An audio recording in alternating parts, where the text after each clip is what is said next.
Pennies add up to dollars, and saving money makes sense. But is there a way to save money without compromising quality on your next paint job? Everyone's in a different situation. Some of you guys are doing restorations, other people are doing collision only work. Well, today we're gonna try to address them all. We wanna show you some tricks on how you can save money, again, without compromising quality on your next paint job. Labor is expensive. That's where a lot of your money's gonna go. If you can do all or some of the work yourself, that's gonna save you a ton of money. You really only have two options. You can either pay someone to do it or you can do it yourself. So figure out your role. Can you do the body work and not the paint? Can you do the paint work and not the fab? Obviously in collision, it might not be that easy. But if you use a shop or you hire someone else, make sure you do your homework, check references, check reviews, and maybe even talk to some former customers of theirs. The second most expensive thing in your build is obviously going to be materials. Now, it'd be nice to save money on materials, but I don't like compromising quality. Anybody who knows me knows I always try the best of the best. But hear me out, I got a base coat trick, especially if you're doing an overall paint job. Paint companies make different lines and different grades. What do I mean by that? They sell a good, better, and best. In the world of BASF, Glass Earth is their top dog. It's a great product, but it's very expensive. If you drop down to their Diamond line just for their base coat, it could save you hundreds, if not thousands of dollars, and it's still a great product. In the world of PPG, Deltron is their top solvent. If you drop down to their Shop Line Plus, it would save you a ton of money. You also have other options if you want to buy your stuff online. There's a brand called Alpha, and you can look it up at the Spray Source and you can buy it online. Real quick, we're mentioning a lot of different products in this video, so to make it easier for you, we're going to link all those products in the description below. We'll even put some of them up on our Amazon store. Make sure you like and subscribe to our channel, but let's get back to the video. Even if you are using a mid-grade base coat, you definitely do not want a mid-grade or low-grade clear coat. If you mess this up, this could cost you a lot of money because you may have to redo it. You want to spend money on clear coat. You want to buy the best clear coat money can buy, but not all clear coats are made the same. If you're doing collision work, if you're doing OEM type of jobs, you probably only need to put 2 coats of clear on and you're fine for the UV protection. But for my restoration guys, you may be putting 4, 5, 6 coats of clear because you're going to aggressively come in and wet sand and remove a lot of that product. Make sure the clear coat you're using is designed to have those 4 or 5 or 6 coats put on. I know it's a complicated subject, but if you do not understand it, if you do not do your homework, this is going to cost you a lot of money in a redo. Here's another spot that you want to spend your money and buy the best products money can buy. But how is this saving me money? This video was supposed to be about saving money. Exactly. Either do it nice or do it twice. In the world of restoration, you want a high quality bare metal epoxy primer. Stay away from these DTM urethanes and polyesters. They're not designed to go over bare metal. They will rust out over time. Stay away from 1K products. Stay away from etch. Unless you're doing collision work, etch has no use in the world of restoration. Now I will admit, in production collision and OEM paint jobs, etch is okay. I'm not a huge fan, but it works. Try to buy a high quality etch and or a 2K etch. That's going to save you a lot of time and money. It's going to make your vehicle last forever. 1K primers are garbage. They're trash. They're not durable. They will not last the test of time.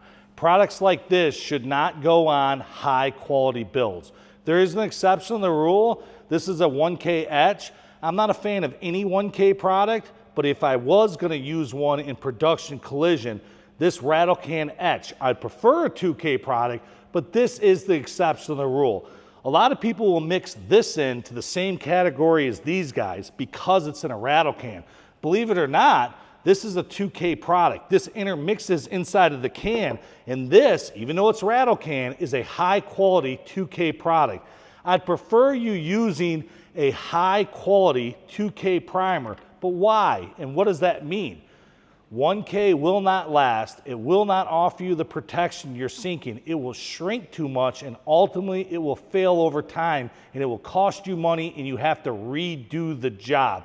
The 1K versus 2K, it means component. It's with a K, not a C. It's German. It simply means whether or not it has a catalyst or not, whether or not it will cure versus dry only. One of the biggest mistakes that I see inside the shops is people get complacent. They don't want to read, understand, or follow the technical data sheets. You need to understand the information that's on there and use the product the way that it was designed. You're not a chemist. Don't try to recreate the wheel. It will tell you how many coats, how long to wait in between coats, and how to properly mix that product. If you do not do this, it's going to cost you money over time because you're going to have to redo jobs.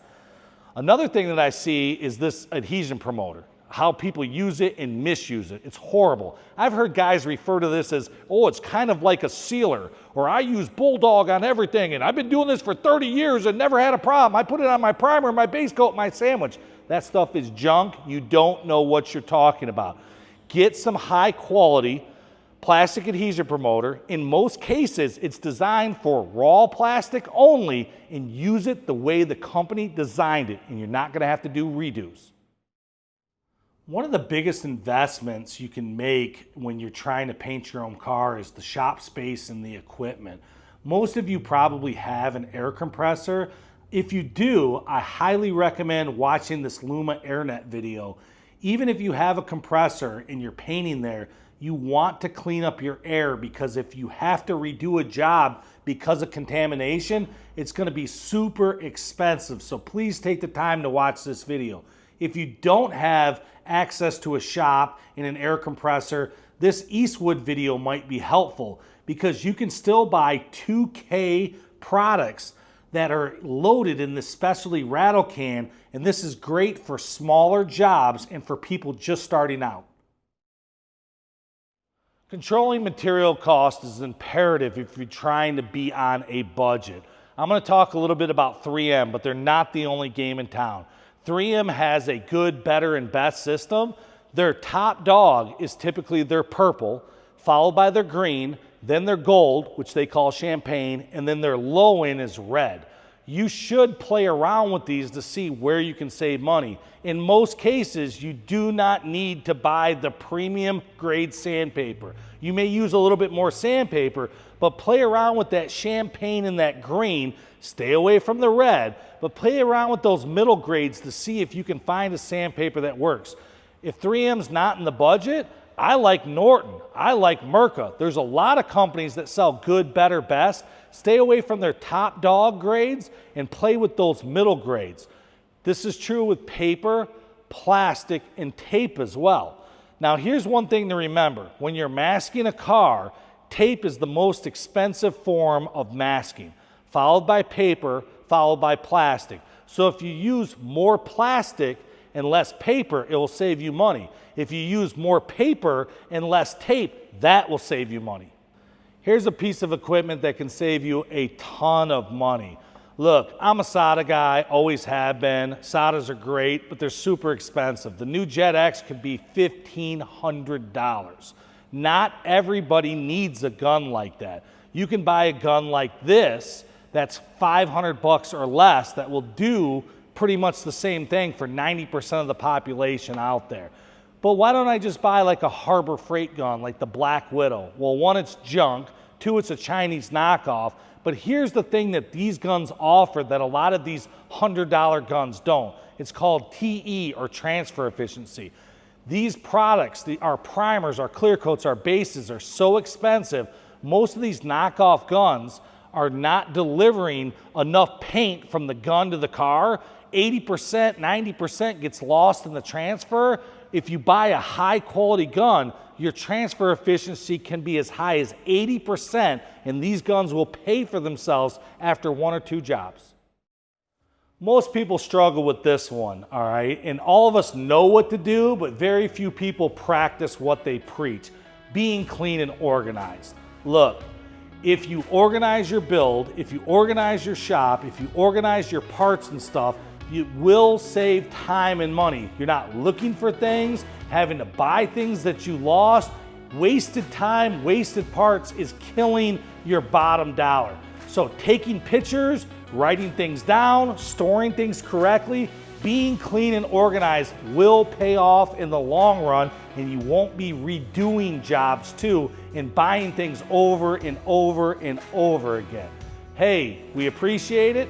We think if you implement all of these tips, it will save money in your next paint job. We appreciate your time. Make sure you like and subscribe. Until the next time.